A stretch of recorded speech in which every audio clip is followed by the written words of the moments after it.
In and take a seat. I know these times are joyous because you're seeing old friends who maybe you haven't seen in a number of years, but we do have a program we got to try to stick to. So if you could please come on in and find a seat so that we can get things kicked off here.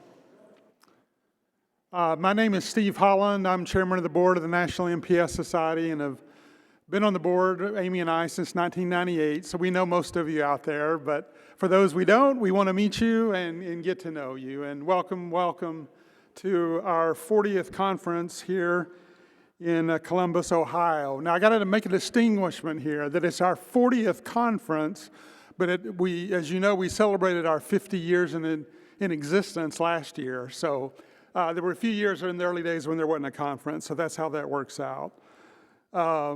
This conference brings together the heart and soul of our mission to support families, advance science, and build a future filled with hope.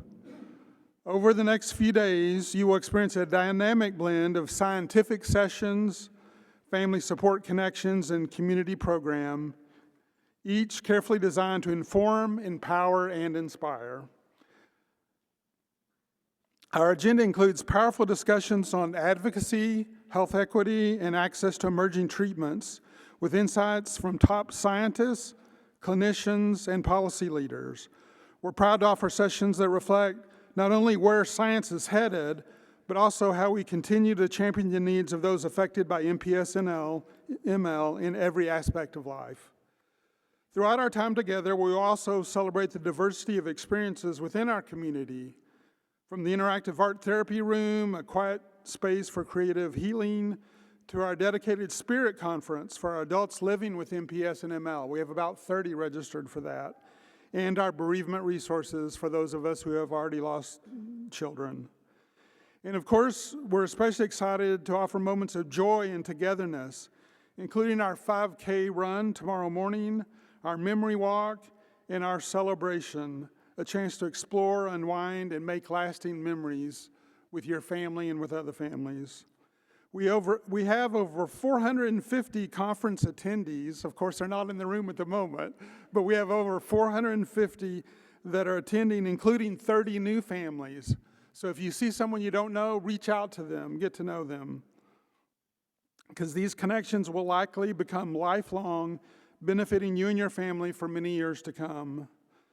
The opportunities here at our conference are endless, and I encourage you to take advantage of your time here to the fullest. This is the time to share your stories, ask your questions, learn about treatment options and emerging research, and spend time cherishing old friends and creating new ones. You know, this year we have a lot to celebrate. We already have approval for MPS 2 drug that we got earlier this year. I'm not going to say it right. Avalaya or something like that. I'm going through chemo. Avalaya. I'm going through chemo and I have a little bit of chemo brain going on, so sorry about that. And then we've got a PDUFA date in September for Ultragenyx for MPS 3A. So we expect by the end of this year that we will have 2 new drug approvals in our MPS world. One for one of the syndromes has never had anything approved, so we do have a lot to celebrate.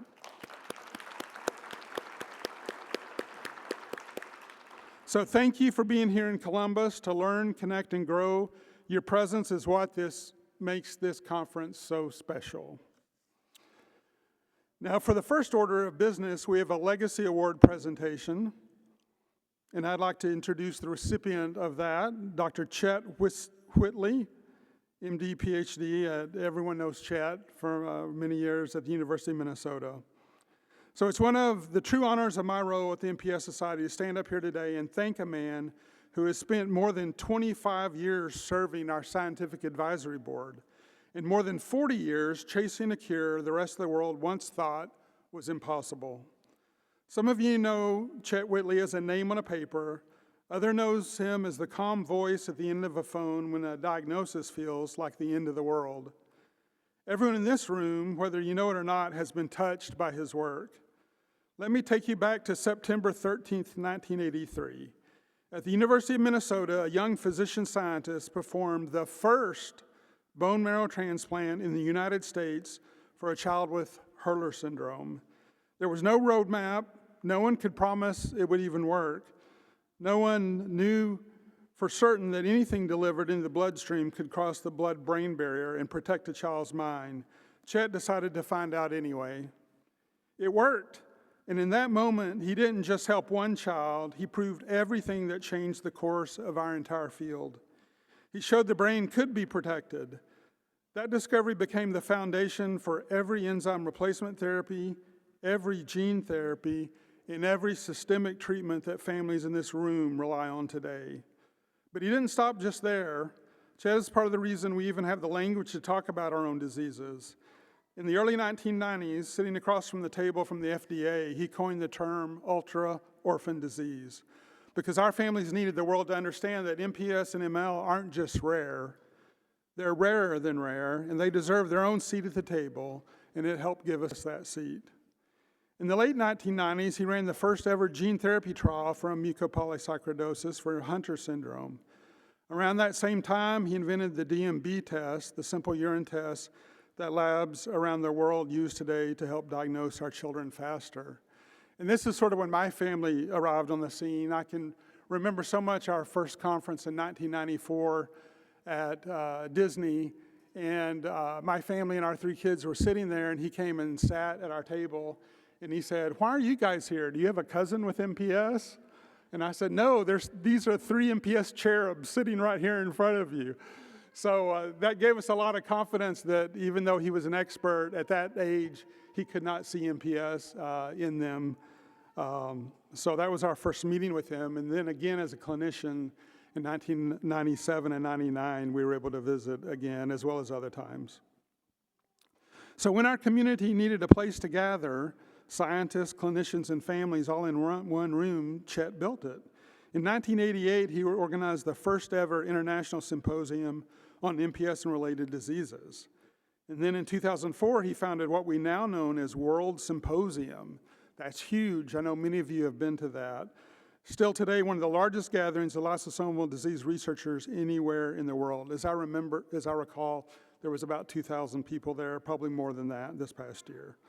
He is the founding principal investigator of the Lysosomal Disease Network, which now coordinates 21 clinical trials across 18 institutions, a body of work that didn't exist until he built it, piece by piece, over decades.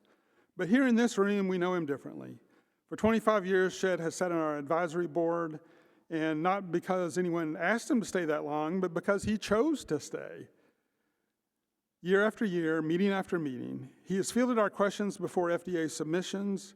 He has sat with grieving parents. He's looked our families in the eye at conferences just like this one and told them the truth, even when the truth was hard, because he believes our community deserves nothing less than honesty and his full effort. And that is what a legacy is. It isn't just the papers, the firsts, the therapies that carry his footprints in their history. It's the quarter century of showing up for us again and again, long after he had already earned the right to rest on everything he had previously accomplished. So today, on behalf of the National MPS Society and every family whose life is different because of the work he has given us, it is my privilege to present the Legacy Award for Research to Dr. Chester B. Whitley. Please come forward.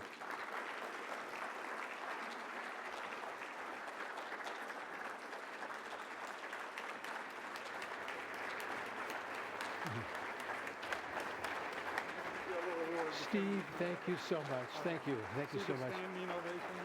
Oh, wonderful. Thank you so much. Terry, thank you. Great to see you again. Oh, my gosh. Oh, fantastic. I'm going to put this over my bed, I think.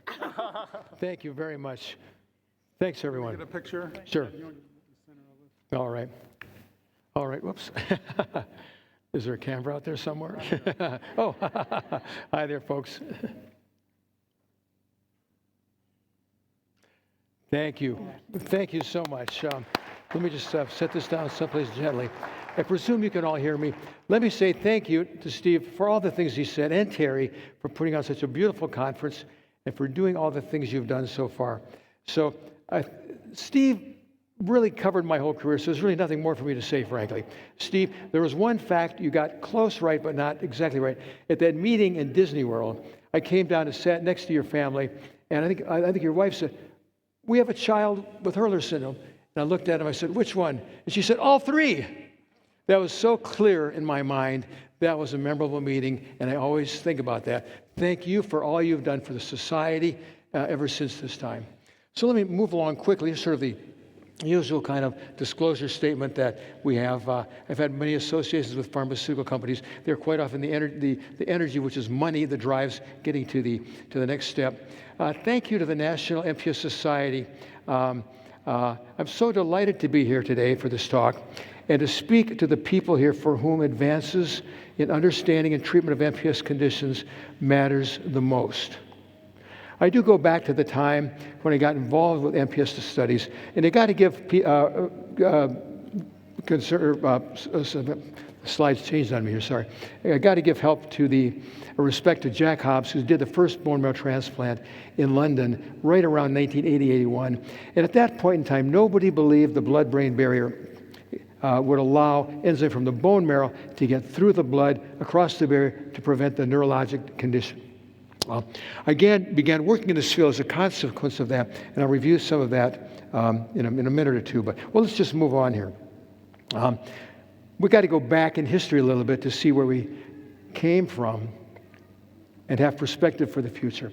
And this may be going back a little bit too far, but recently I've been using AI, and I had to look into my family history as well as with a professional genealogist.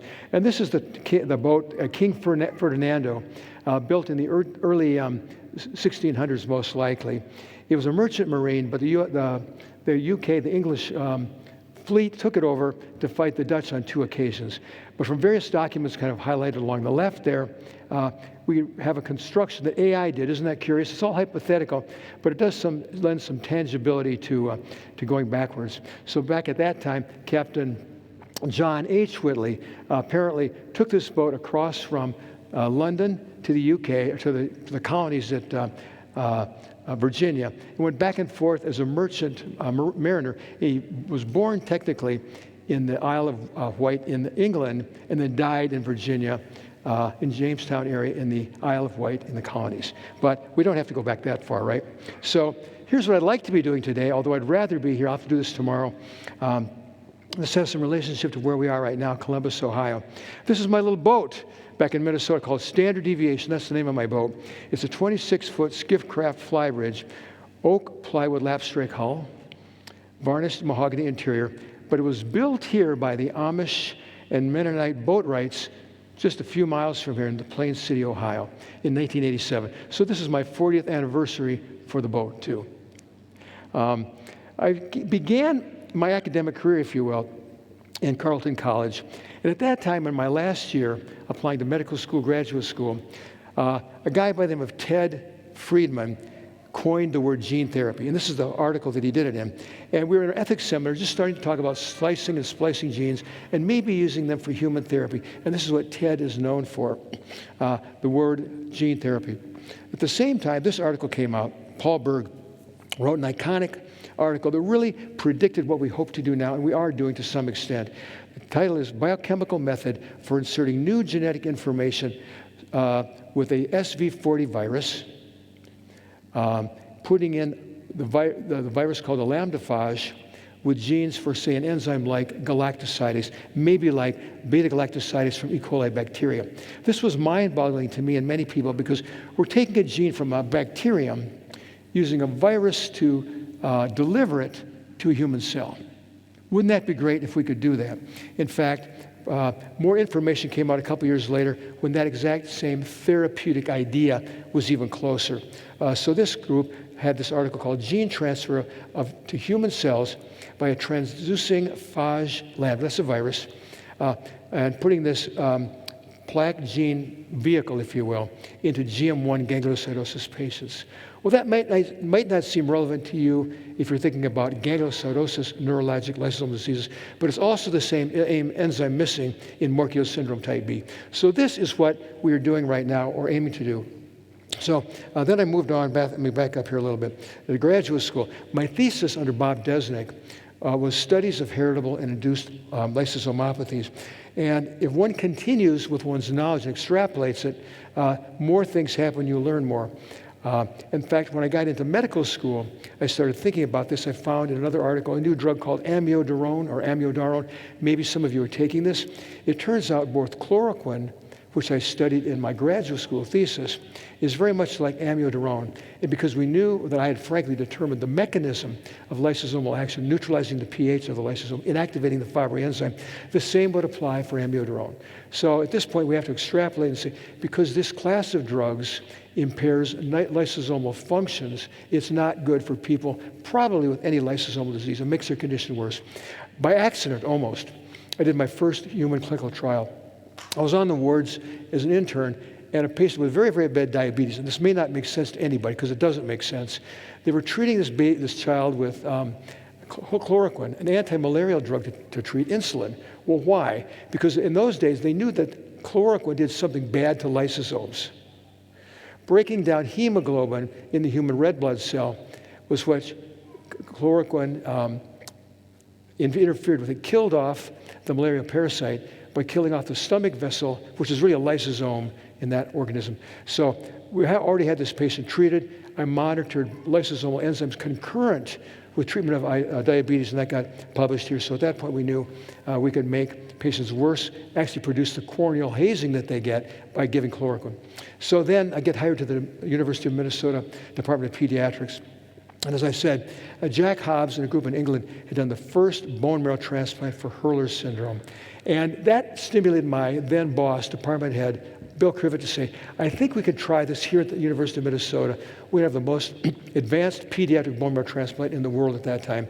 And through 2 grants that I got in collaboration with that group, we started a protocol. And in 1983, September 13th, as Steve points out, Kelly Berger had the first bone marrow transplant for Hurler's syndrome in the U.S.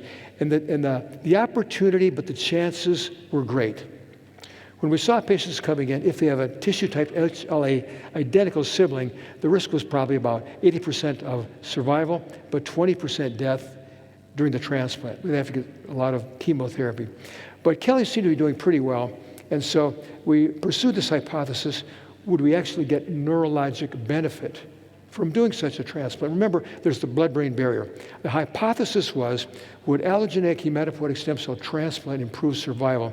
What would be the cognitive trajectory of treated children compared to the natural history of the disease? And nobody knows this, but when we actually were charting it, we used an old publication of the National MPS Society.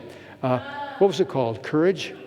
And so I went through several years of Courage magazines, taking notices that people had put in there saying, my child so-and-so was born on so-and-so day, now we're grieving his or her loss on so-and-so date. So from those published public articles, we created a natural history for Hurler's syndrome. And that was part of our early publications there, the first one in 1986, and then toward the end of my time in the bone marrow transplant program about a decade earlier. So these are some results, just photographs, if you will, of those first articles. You can see under the column to the left, I've got a pointer here, haven't I? So let's see if we can get this to work.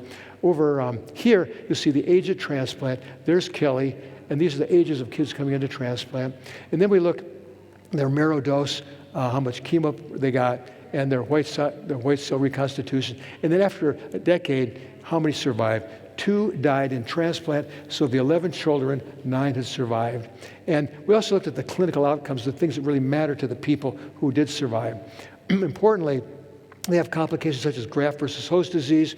But if we look at their white blood cell count, their count before transplant, their enzyme activity before transplant was negligible, 0 basically.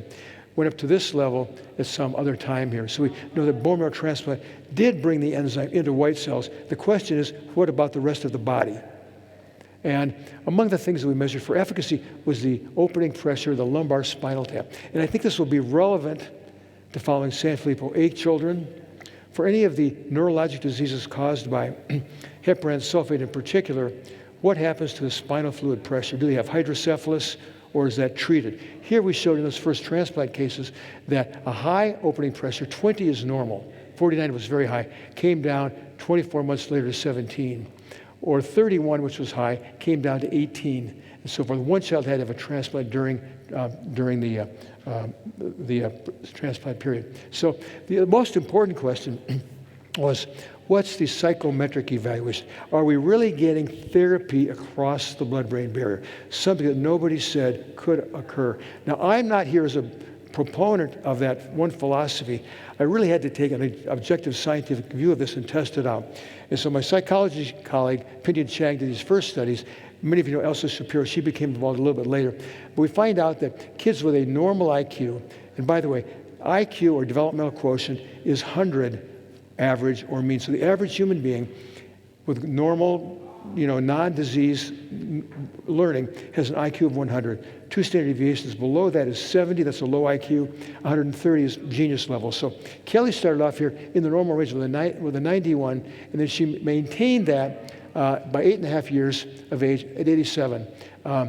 Other patients started with very, very low developmental quotient, and they did well and did not well, depending on how their IQ was, their developmental quotient before transplant. So it is important, therefore, to get kids early in life before they've already had brain damage. So how about the MPS Society? As Steve mentioned, in 1987, the National MPS Society came to me.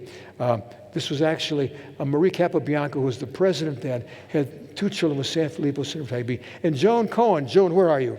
Raise your hand, Joan. Joan is here with us today. She is one of the founders that led us to where we are right now.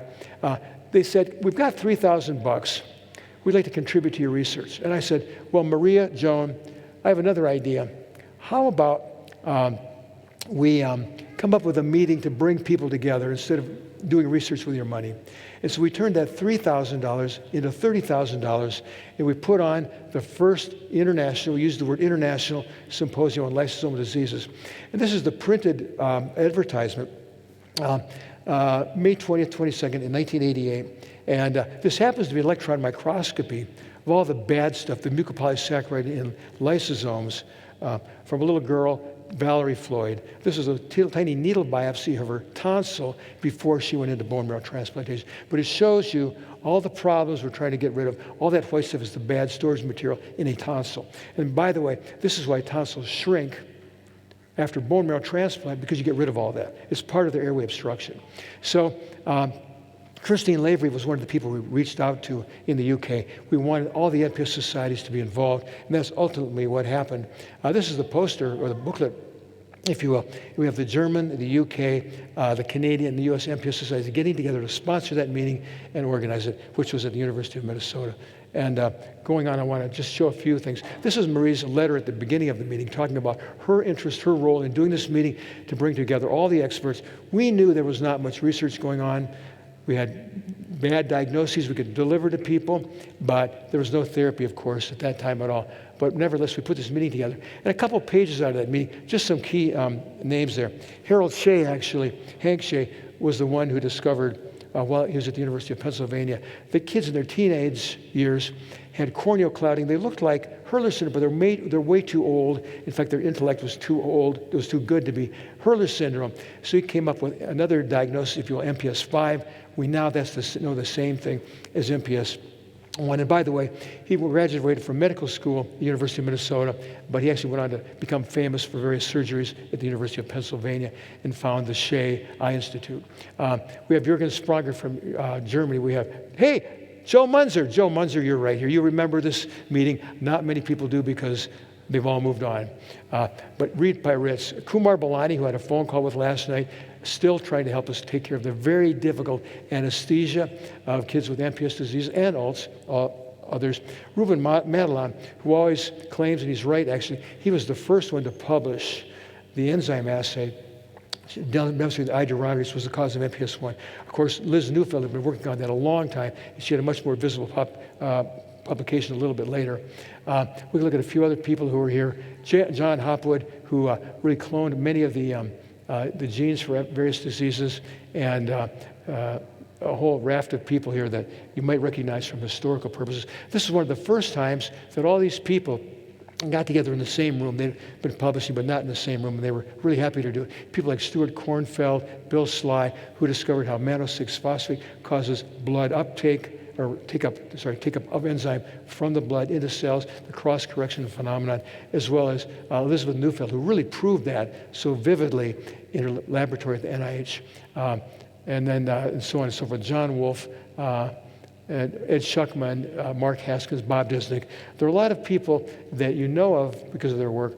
One interesting abstract, I'm calling it interesting because it's interesting to me, was this one on a new method of, I can't read this, determining urinary glycosaminoglycan excretion, in other words, mucopolysaccharides in the urine. If any of you have had a test for a mucopolysaccharide, you've probably used this test that was invented way back then. And it was summarized the whole meeting by Victor McCusick. If any of you have gone onto the Human Genome Project, searched for something about your disease through that connection to the Human Genome Project called OMIM, Online Mendelian Inheritance in Man, you are actually accessing the library, the electronic library started by Victor McCusick, who has been voted by the American College of Medical Genetics as the father of medical genetics. He asked me to write a chapter on mucopolysaccharidosis. Actually, I take that back, to update his famous book, Heritable Disorders of Connective Tissue, back then. So I spent a full year, 1,000 references, a few hundred illustrations, bringing them up to date 20 years forward. So that was the meeting. The instant tester I'll just mention, because it's really dear to me. We were patenting it just before that meeting. We first showed that it would work as a color test. I'll show you in a minute. We could actually take samples that were not frozen and sent by overnight courier to some laboratory hundreds of miles away, but you could actually put the urine on a piece of paper and put it in an envelope after it dried, and then mail it to a laboratory. In fact, we used that to collect samples from all over the globe, and we actually automated it with a grant from the Ronald McDonald Children's Foundation, and also one of my past patients in California who had a child with Sanfilippo syndrome. We actually automated it, used the world's first regular laboratory robot to automate the whole process.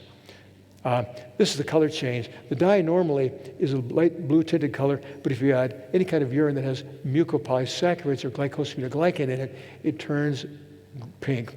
And it's a more or less dose-related kind of phenomenon. The standard curve for it, for any of you who are scientists, well, it's not a linear curve. It's a very sigmoidal curve, so you have to have very, very careful standard curves done. But if any of you have had a urine test, there's more modern methods now, like high-pressure liquid chromatography, mass spectroscopy, or the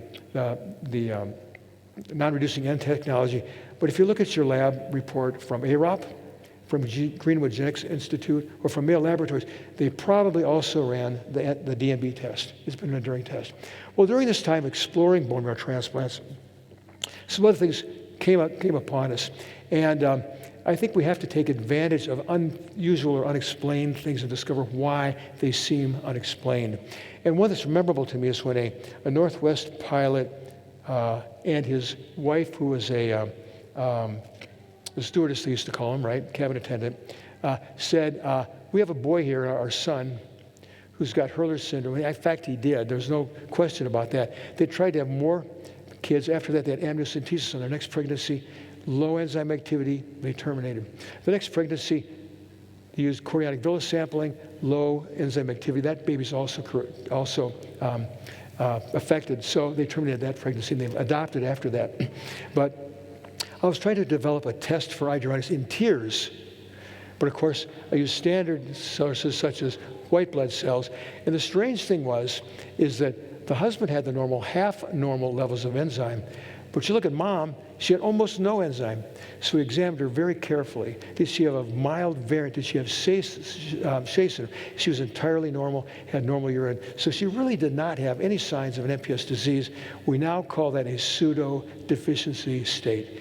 Fast forward to another 9 years, I got a call from a family in New Orleans. They said, hey, Dr. Whitley, my child has both Hurler's syndrome and Hunter's syndrome. Well, doing the math on that, there's a chance that that's actually true. About 1 in a billion, 1 in 5 billion probability that could happen. And so I said, I don't think so, but why don't you come up, and we had a quick visit, and we were just then starting to do DNA analysis. And so what we finally concluded is that, in fact, mom here was carrier of this A300T allele mutation, and also an R for a W mutation. We're looking at both the Hurler gene and the Hunter gene. And likewise, Dad had a classic Hurler mutation. So in actual fact, this person who we called a proband and had some stigmata of an MPS condition had the pseudodeficiency for rhabdoironidase, did not have MPS I, but did in fact have only Hunter syndrome. So we have to pick up these experiments of nature and try to understand them.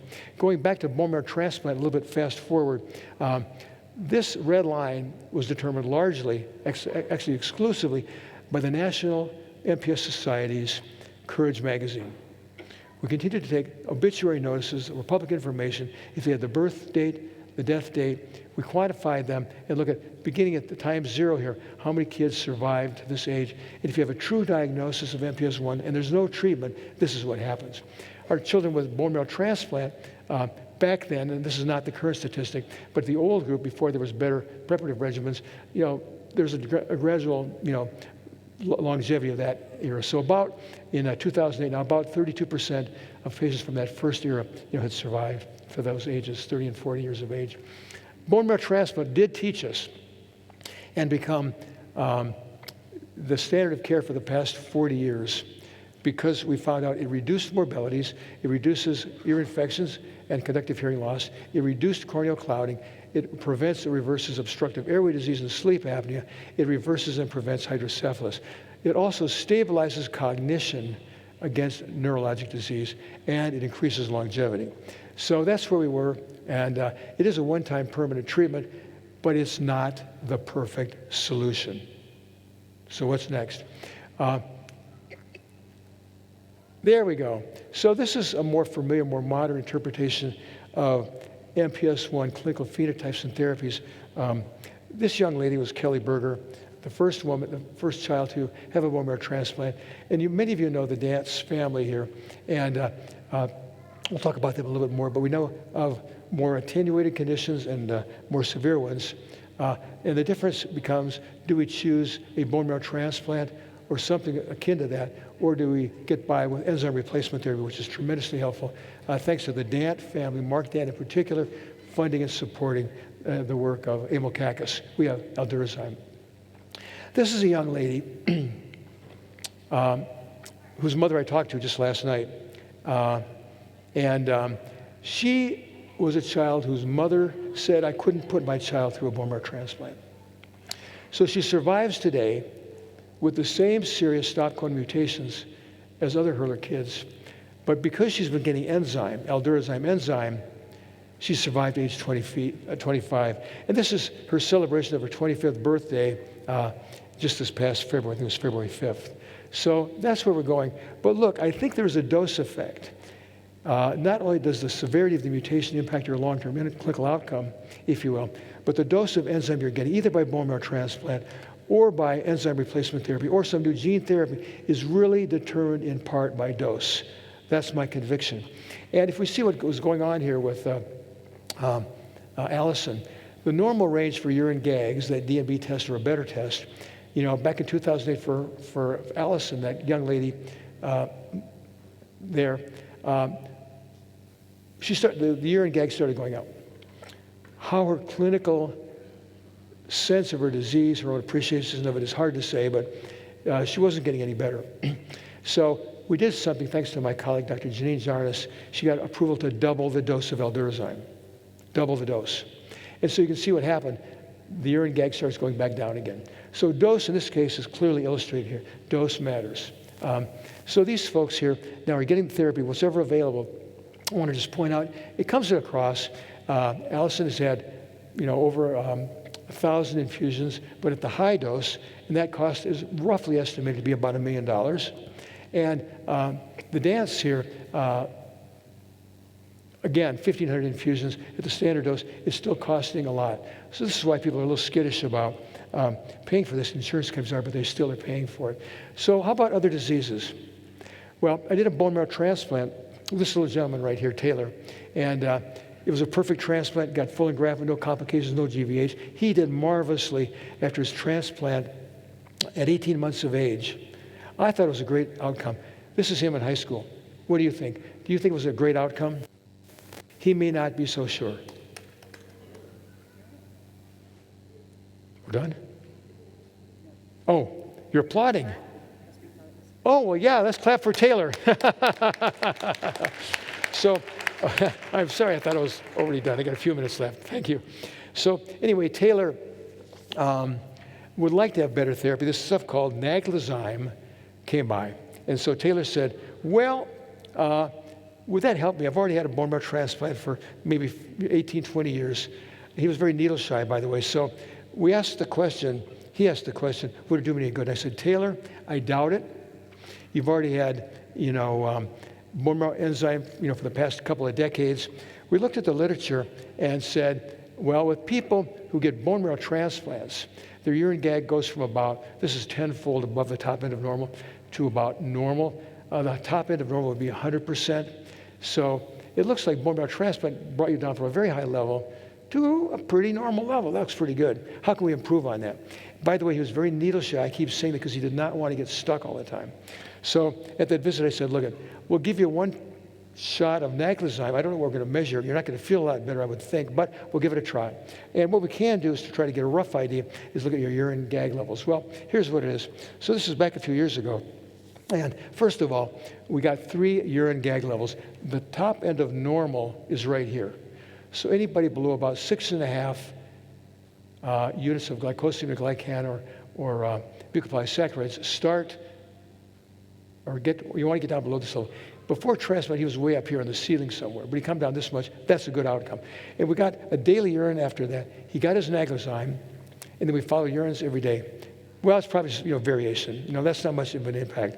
But then he was diligent, continuing to get regular serial urine GAGs, and clearly there was a trend.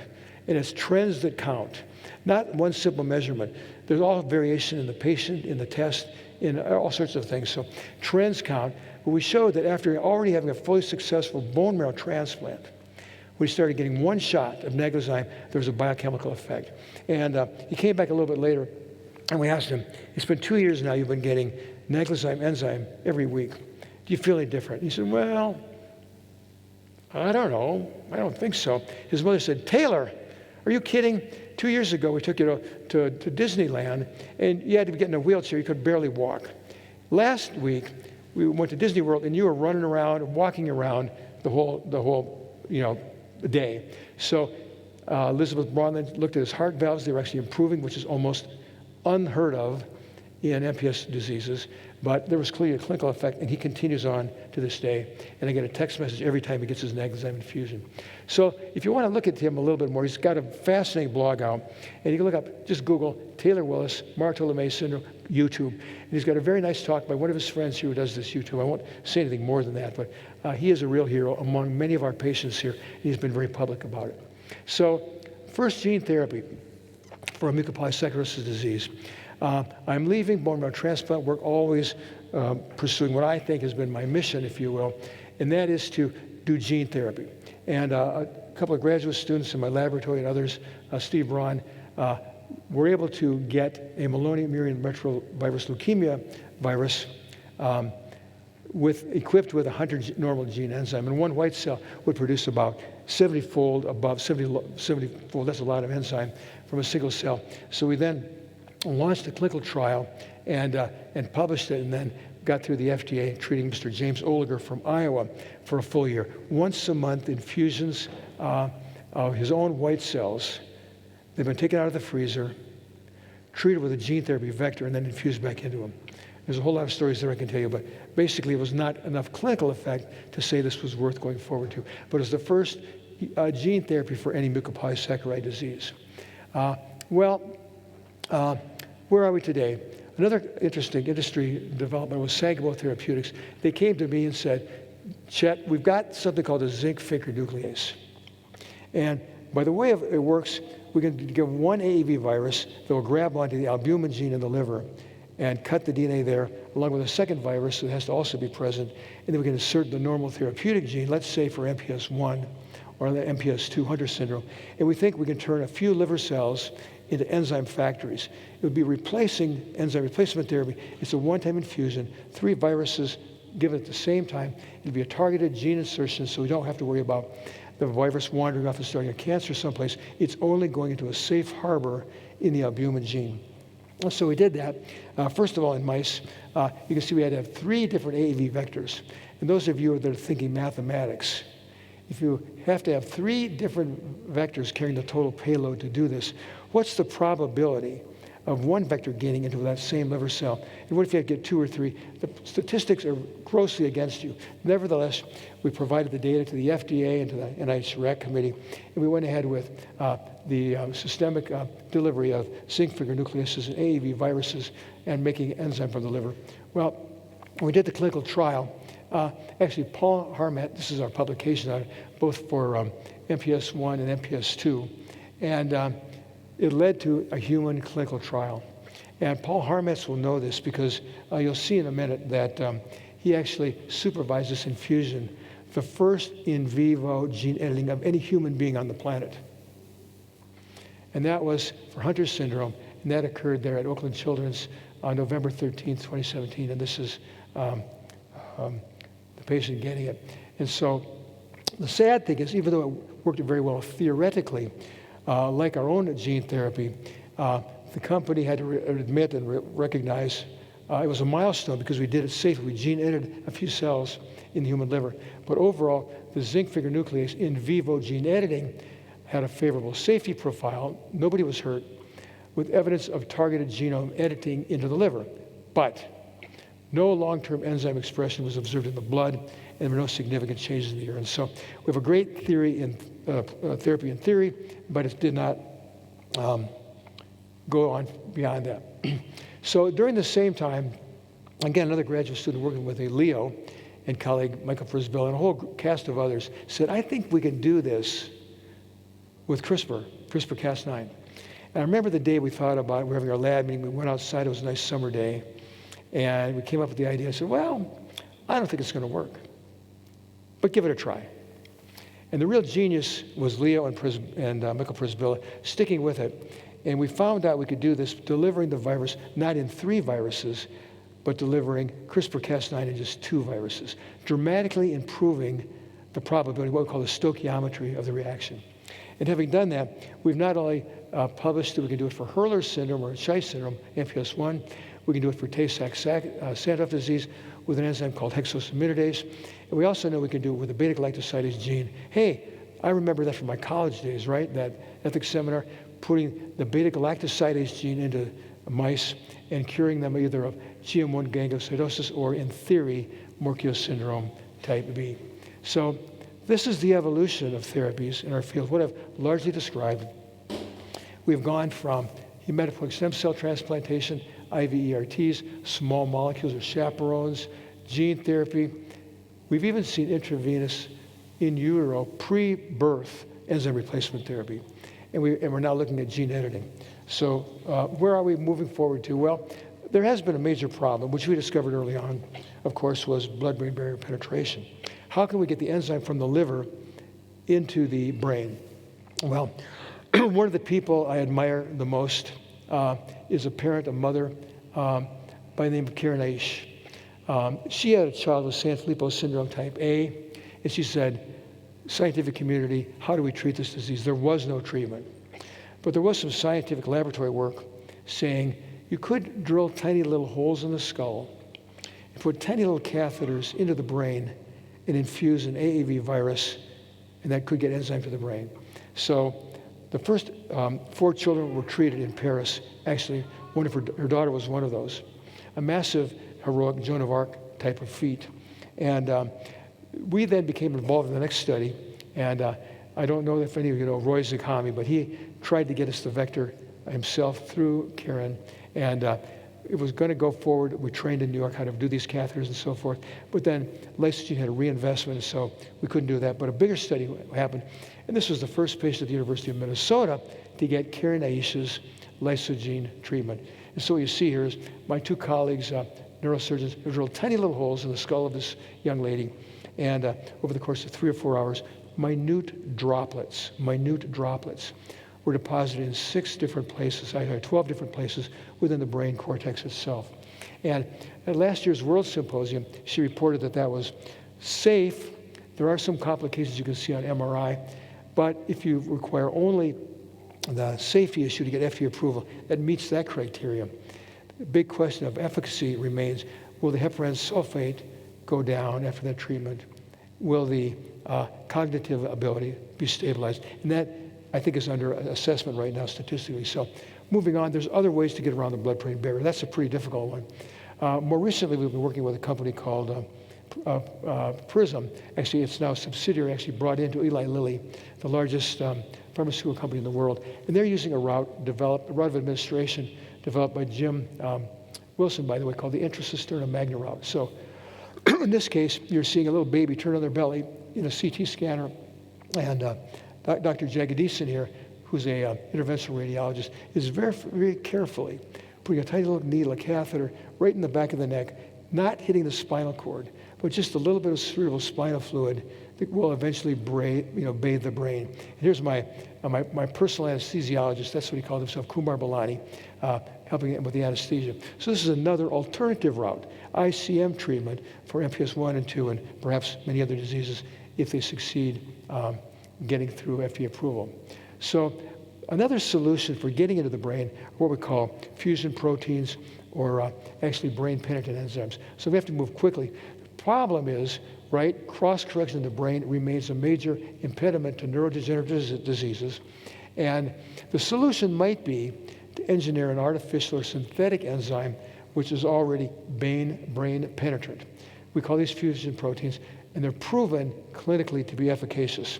And by that I mean, many of you are familiar with these companies that are doing this kind of route, making a mutant or a synthetic or a specialized enzyme that not only breaks down the bad stuff, the glycosaminoglycan or mucopolysaccharide or maybe some lipids, and then bring it to FDA after doing a clinical trial. And we're all looking for, we know that Avlea was actually approved right now. We're writing orders for people that have brain disease, if you will, that need brain-penetrant proteins.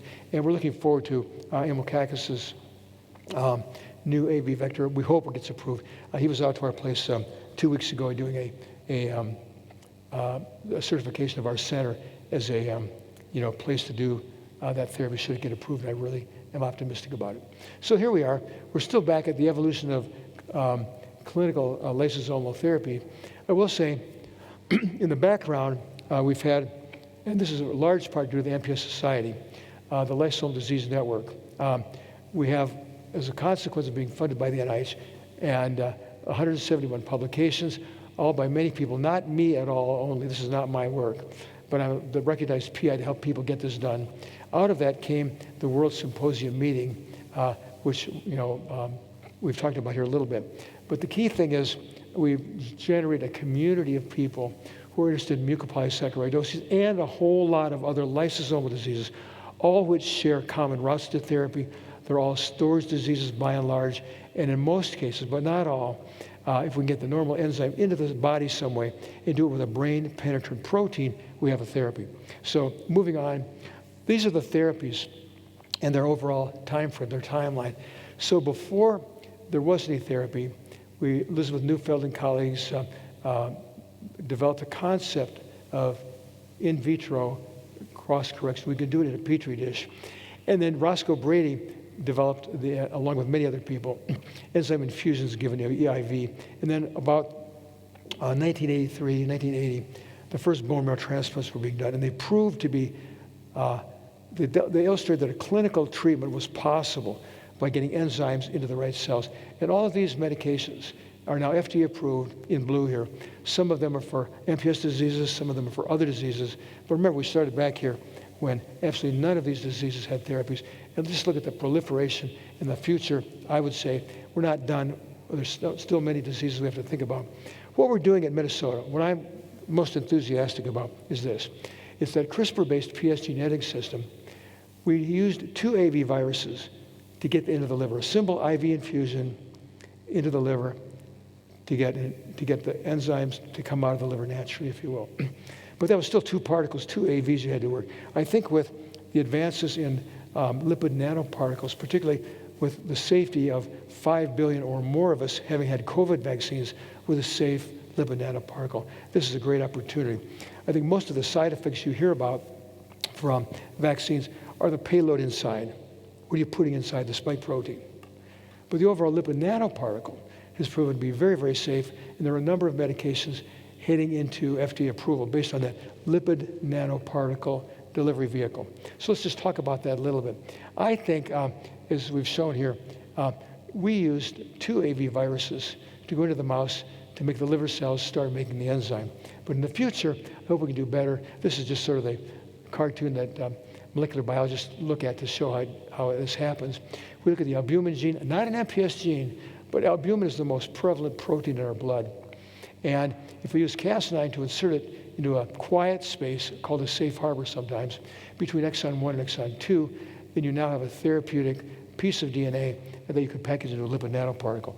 Doing that, we have done with 2 viruses the molecular payload. So we know the molecular payload works. We deliver it by viruses, not yet by lipid nanoparticles, but we want to. From those mouse studies, we do know there are no vector-associated adverse events, no deaths of the mice, no signs of toxicity such as clinical signs, gross or microscopic findings, no increased tumorigenesis by pathologic analysis.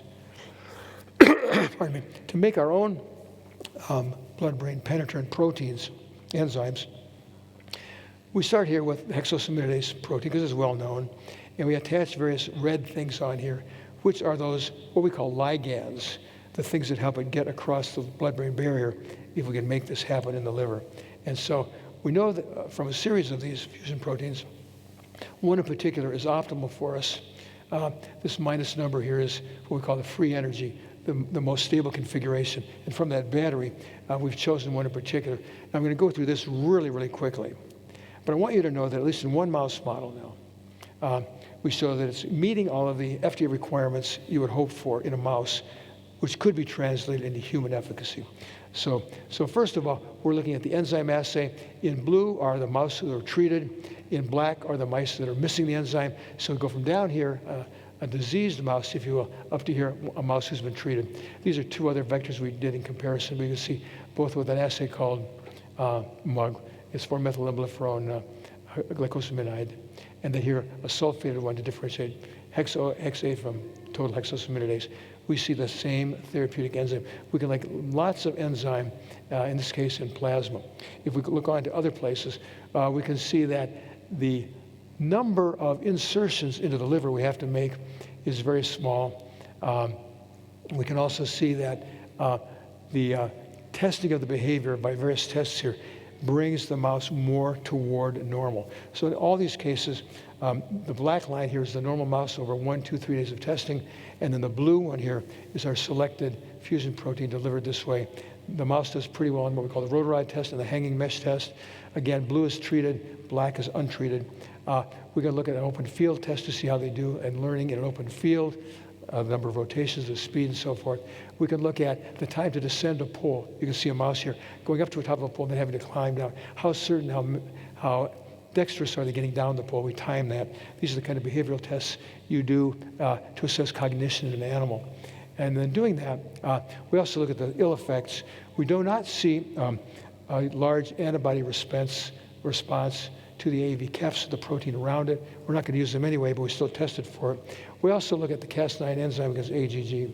And then we also look at the cellular immunity with various things. And then we also look at liver function enzymes. Many of you are familiar with these. Everybody who gets a comprehensive metabolic panel, you always look for safety signals with your ALT enzyme, your AST enzyme, your creatinine for kidney function. And these look to be very safe, not irritating the liver, not causing impairment of renal function in mice delivered with 2 AV vectors. So we do now have a protein that we like. This is particularly for Tay-Sachs disease and Sandhoff disease. We have a novel subunits that are more active than the normal enzyme. We make a fusion protein which improves the efficacy, particularly getting the enzyme to the brain. And delivering this achieves remarkably diverse systemic and neurologic correction. Notice I say neurologic correction without any significant observed toxicity. So where are we going? Well, Peter Marks, you may have known, he was serving at the FDA, what's called CBER, Center for Biologics Evaluation and Research. He was the guy that was responsible for approving all the COVID vaccines, all the enzyme replacement therapies, all of the large molecules. And when RFK came on board, he said, we've got to deal with science, and I have to quit. So he didn't hang around for very long. We didn't know where he went, actually. But he emerged as the head, the vice president, if you will, of the world's largest pharmaceutical company. Peter Marks is now vice president of molecule discovery and vaccines at Eli Lilly. But back in 2024, he made an important announcement that really caught my ear. Here he is at the World Symposium in 2024, and he said, by virtue of congressional law, the Omnibus Appropriations Act of 2023, I at the FDA am allowed to get faster approval of many biologics, things like gene therapy, gene editing, enzyme replacement therapy, if those drugs are basically the same with slight tweaks, maybe disease-specific, and they're made by the same manufacturer. I can get them through much faster. The first drug becomes the model or the template for every subsequent one. So once the FDA approves the first one, and it's manufactured on the same platform, with just slightly disease-specific variations, I can approve them much faster at the FDA. And that was his mission, his goal. So we note up here that he said, CRISPR, what we're using right now, is really the poster child of what a platform is. If you do what we're doing, basically, by putting any disease gene into that albumin gene, manufacture it the same way, it'll go through faster review as a platform technology. And so that's what we've been doing. And we've already shown in the mouse, I mentioned Sandoff and Hurler syndrome, or Tay-Sachs disease. We know that responds. Hurler syndrome mouse always so responds. And so does the beta-galactosidase mouse, which really has a Morquio's syndrome phenotype, but also a neurologic GM1 gangliosidosis phenotype as well. So just to repeat it, where we're going is a single fusion treatment for humans delivered in a lipid nanoparticle. No chemo or immunosuppression will be required. Unlike AAV vectors, you can't give an AAV vector more than once. Once you have an AAV exposure, like an infection from AAV virus, you can't get it again because you'll have an immune response to it. That's how our immune system is geared. But a lipid nanoparticle, just like your vaccines, you can give over and over and over. You've avoided the immunogenicity, the resistance, if you will, that goes along with most viruses. The safety of the LNP has been demonstrated, as in billions of COVID vaccines. It's mutation agnostic. So there is a company, there is a very prominent experiment that hit the news this summer, the case of JK. So for one child with a very, very rare mutation, several companies got together, spent tens of millions of dollars making one gene edit for that one child. It's called bespoke therapy. And then we'll see that evolve over the next 15 years. But we don't care what the mutation is. Any child with an underlying urea cycle defect, it doesn't have to be patient JK's mutation, it can be any mutation, should be susceptible to our approach here. So it'll be very, very quick to make approvals. That's what we mean by mutation agnostic. One therapy works for all mutations, both severe and attenuated, including neuropathic and neuropathic, if we design our vector and our manufacturing process. So I won't belabor this anymore, except that as one of the grants we wrote to the FDA, they have a very big creative process. We proposed this. They didn't fund it for some reason, but this is what we proposed. Many of you may know the first enzyme replacement therapy done by Roscoe Brady was for Gaucher disease. And he basically had only 12 patients in the clinical trial that led to approval of that enzyme. And I'm out of time here, so I'm going to say that in 12 patients in 5 years, I think we can do a combination basket trial, umbrella trial, and also using Imocaccus as ingenious in one study, and we can do the same thing. So as I end here, let me say we have organized a company, Aonics, and these are my colleagues, and we've already started raising money. We want to have $1 million in the bank here. We've already gone quarter that way, almost $250,000, and every contribution moves the trials closer to a first patient. That's where we're going. I want to remind you that today or tomorrow is your opportunity to submit abstracts for you scientists to the World Symposium. There's so many people involved. I want to give you a heads up. Notice that artificial intelligence will be the topic of the Robert G. Gorlin Symposium at that meeting. So I've been dabbling with AI, and perhaps you have. So I thought about this. There have been so many people. I said, how can I express graphically the fact that all of you are involved, that I've got about 1,100 co-authors, co-investigators over my past career so far. How can I get AI to symbolize that. And I thought of the Beatles album. You remember Sgt. Pepper's Lonely Hearts Club Band? So there's the 4 Beatles there, but in the background, all these peoples, Freud, John Dylan, everybody. I said, Mr. ChatGPT, make me an image modeled after Sgt. Pepper's Lonely Hearts Club Band column. And here's my CV. Here are my authors that I've co-worked with. And by the way, a lot of people from the NPS Society, including Joan Cohen. And he said, well, it's going to take more than an hour of my time to find all those people in headshots. And I said, well, before you do that, before you make that image, why don't you think about how you could do that faster? I give it a little push. You figure out a faster way of doing it than that. So instead of an hour, it took 4 minutes. And here's what ChatGPT gave back to me. So as you can see, there's a little bit of a shortcut here. This is me, actually, Chet Whitley. Here's Scott McIver. And maybe some of you know Paul Orchard. Dr. Orchard, are you here? I wanted to make sure you caught this. The head of bone marrow transplant now. And he looks a lot like that. Elizabeth Braunline, some of you know. I don't think she's a natural blonde, but she kind of looks like that. And then Julie Eisengarter, she's not here over. You'll see her later on. I don't think she's a blonde either, but that's okay. Here we see Victor McCusick, the father of medicine. Terry Klein. Terry! Well, she left the room. Maybe she knew this was coming. Here's Ted Freeman, the guy who coined the term gene therapy. Who else have I got here? We can't leave anybody out. There's Joan. Joan, you're looking good. And then, of course, all my colleagues here, Elsa Shapiro. Together, we advance hope. The lysosomes, power, and progress are our theme. I guess lysosomes are cells. Researchers and clinicians are advocates. We're all the MPS All-Stars. Thank you for being a part of this wonderful path we're pursuing.